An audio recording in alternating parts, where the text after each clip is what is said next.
In my last podcast, I focused on the life of Swami Pranabananda Giri, who has been addressed as a saint with two bodies in the autobiography of a yogi. In this podcast, we will focus on Shri Vishuddhananda Paramahansa Ji, the enlightened Paramasiddha yogi, who was popularly called Gandh Baba. Gandh in Sanskrit means fragrance, because an all-pervading sweet lotus-like fragrance always used to emanate from his body. According to Shri Vishuddhananda Paramahansa Ji, surrender yourself solely and completely to the Supreme Power, and then you have no need to worry about anything at all. Swami Vishuddhananda Ji was born in the village of Bandul, situated 14 miles northeast of Burdwan in the state of West Bengal, India, as Bholanath Chattopadhyay to Akhil Chandra Chattopadhyay and Rajarajeshwari Chattopadhyay. From his birth, the baby exhibited extraordinary magnetic attraction for his parents and visitors through his charming features, smile and grace. He impressed everyone as a sole descendant from the higher world. In consideration of his very simple innocent nature, his parents called him Bholanath. Swami Vishuddhananda Ji, who lived in Varanasi, Uttar Pradesh, was a specialist of the sciences of the sun, which he had learned at the Siddh Vigyan Ashram or Siddhashram under the guidance of Swami Nemananda Ji and other great teachers of the Siddha Vigyan Ashram like Shyamananda Paramahansa Ji, Bhriguram Paramahansa Ji and Divyananda Paramahansa Ji. After learning from Siddha Vigyan Ashram, he came and set up a scientific center to teach the sciences of the sun at Varanasi, where he taught that any element could be transformed into another element using this advanced science.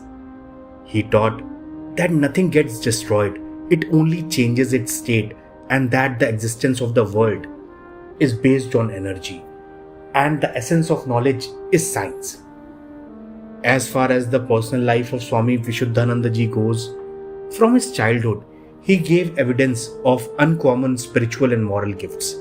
He exhibited great strength of character, determination, untiring strength and fearlessness.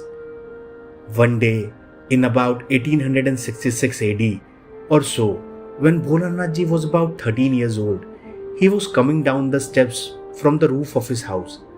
Accidentally, he stepped upon the dog sitting at the foot of the stairs. The dog instantly bit him. It was a mad dog, and its poison soon spread throughout the body, causing excruciating pain. The pain became intolerable so much so that Bholanath Ji started crying. His body twisting, turning and smarting. No treatment proved to be of any use, and finally everybody lost hope of Bholanath Ji's life. Hindus believe that if one breathes his last on the bank of the pious river Ganga or in its stream, he gets salvation. Accordingly, Bholanath Ji, having despaired of his life, one evening started walking towards the bank of the holy river Ganga, with a view to putting an end to his life there, as his end now seemed certain. On reaching the bank of the river Ganges, he saw a sannyasi bathing in the river. He got out of the water and came to the boy on the bank and placed his hand on the boy's head. Bholanath Ji felt as if a slab of ice had been placed on his burning head. He experienced great relief. All the unbearable pain vanished and hope of life revived in him once again. Thereafter, the sannyasi pulled out a herb from the shrubs on the river bank and gave it to Bholanath Ji to chew, and told him that the whole poison of the mad dog bite will be now expelled from his body. Apprehensively, Bholanath Ji expressed his intense desire to be with the sannyasi before his reverend mother. To his surprise, his mother gave him the permission to go with the sannyasi. The sannyasi taught one yogasana, that is the yogic posture, to Bholanath Ji and gave him a bija mantra. He also told him that he was not his guru. For the present, he should stay at home, practice the asana and the mantra. These will purify his mind and body. In due time, he shall come and take him to his Guru. 2 years passed. One day, he heard a story about a strange sannyasi. The story revived his old memories. He longed to go and see the sannyasi. He took his mother's permission and went to Bandul with his friend Haripada. Sannyasi was no other than the great Siddha Yogi Swami Nemananda Paramahansa ji of the secret Siddhashram in Tibet. It is only through the Almighty's extreme grace and compassion that one out of millions succeed in their goal of self-realization, which these two youths, Bholanath and Haripada, set for themselves that day. Thereupon, Swami Nemananda ji tied cloth bandages on the eyes of both of them so that they could not see anything. Holding one on either side by each hand, he led them over forested hills and plains by the air route. They found that it was morning and they had reached a charming celestial place on a plain surrounded on all sides by the snow-covered high hill ranges. It was calm, majestic and peaceful.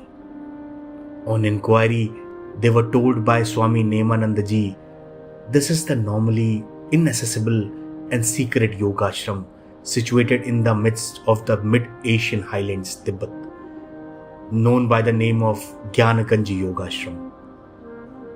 After a stay of 9 to 10 days at this ashram, Bholanath and Haripada were both presented by Swami Nemananda ji before His Reverend Holiness Shri Mahavtar for initiation. Shri Mahavtar first transmitted spiritual energy into each one of them by placing his hand on their heads and thereafter gave Bij mantra to each of them.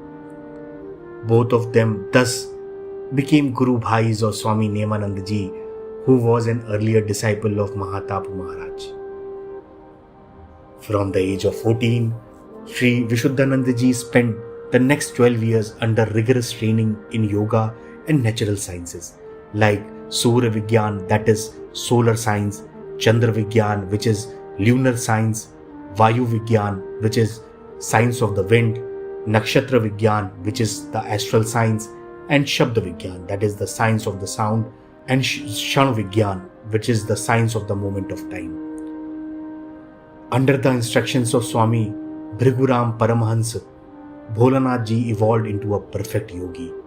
He spared no pains to learn natural sciences under the guidance of Swami Shyamananda Paramahansa ji in the very ancient secret Gyanaganj Yoga Ashram in Tibet and attained excellence in all of them.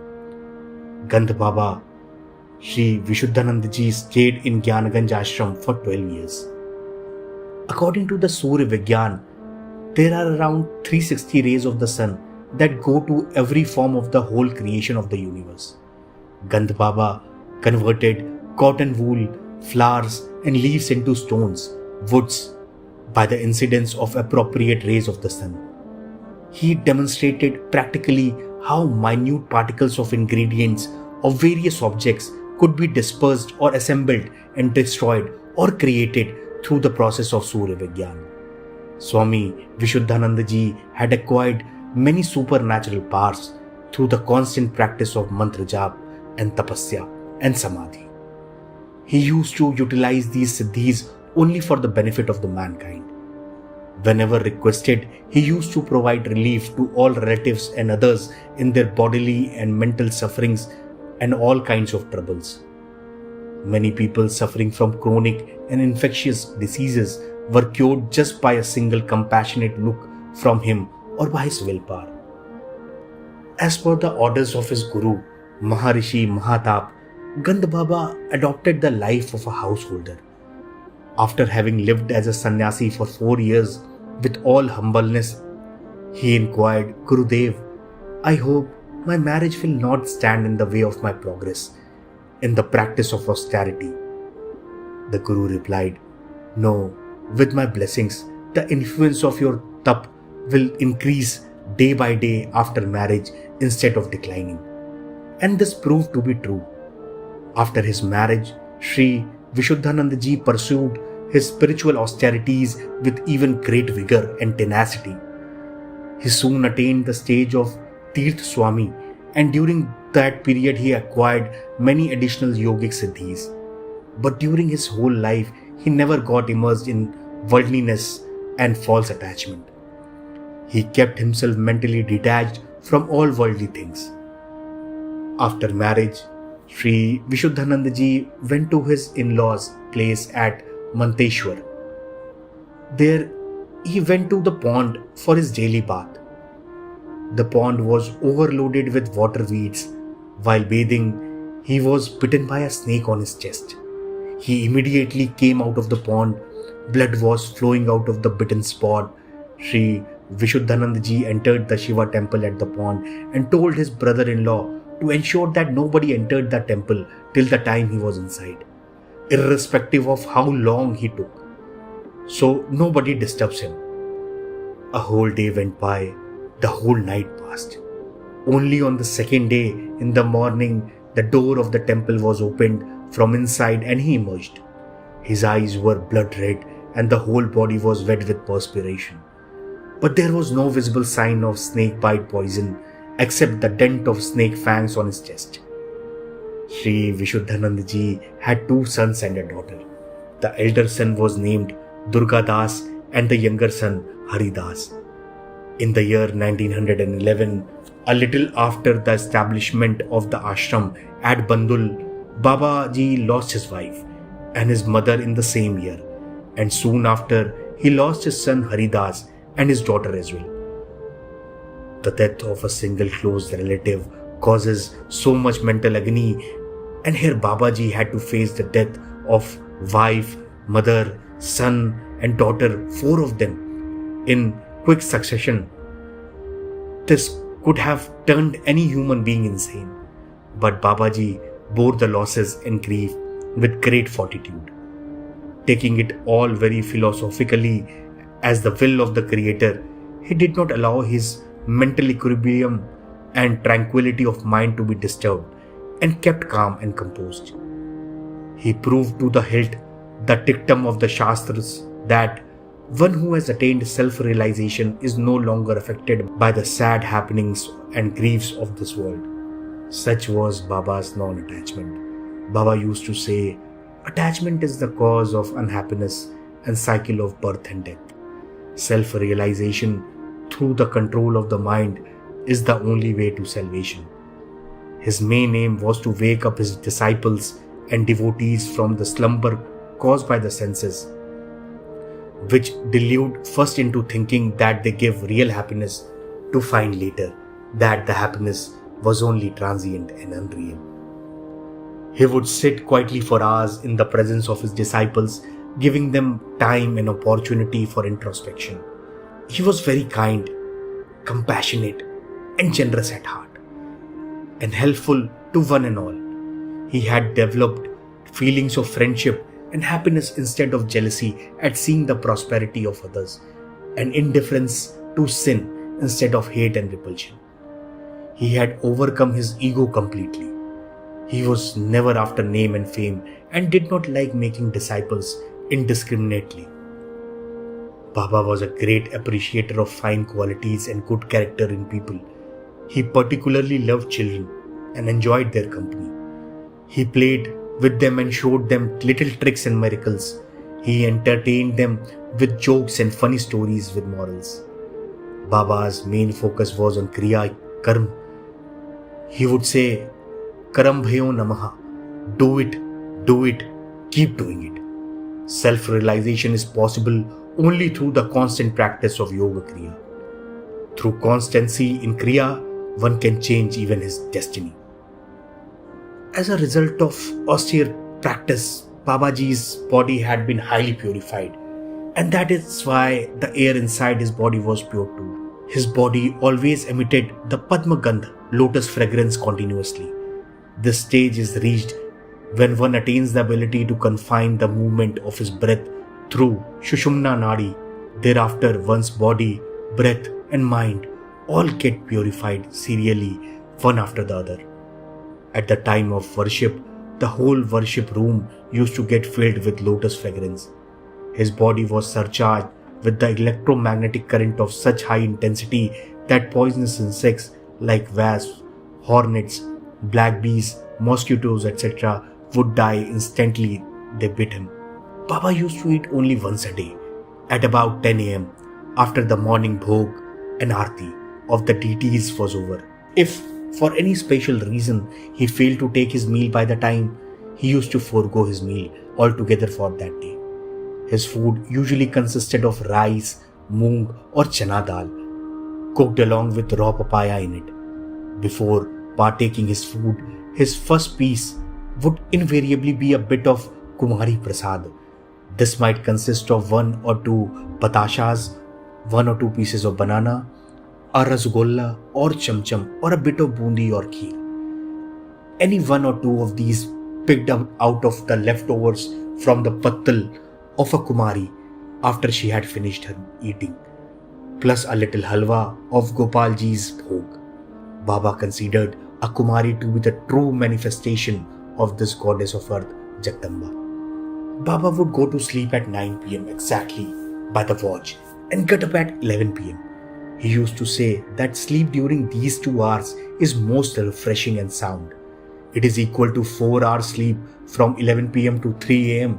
and equal to 6 to 8 hours later during daytime. After waking at 11 p.m., he would attend the call of nature, brush his teeth, massage oil onto his body and take a bath. Thereafter, from 11:30 p.m. till 3:30 a.m., he would sit on his asan and perform his Kriya worship. Then he would take yet another half an hour or more to descend from that exalted super sensuous state of trance to the normal human plane. Babaji had the most detailed knowledge of distant events and circumstances. Also, whether he directed the actions of some other person or himself materialized in a distant place to play his part there. He could do so without interrupting his normal activities at his ashram at Kashi, Burdwan or Calcutta. Babaji used to say, having undertaken responsibility for you, I will never allow any of you disciples to escape from me. Only keep the faith and I will do the rest. I will give you what you want, if it is to your benefit, and wish that you will in due time desire what I want to give you. Wherever you may be, think of me and I'll be with you. Babaji exerted a tremendous influence over his devotees, causing a remarkable change in their lifestyle for their spiritual progress. That is all for this session of the USP show. See you in the next episode. Namaskar. Stay home, stay safe, and try looking for answers within.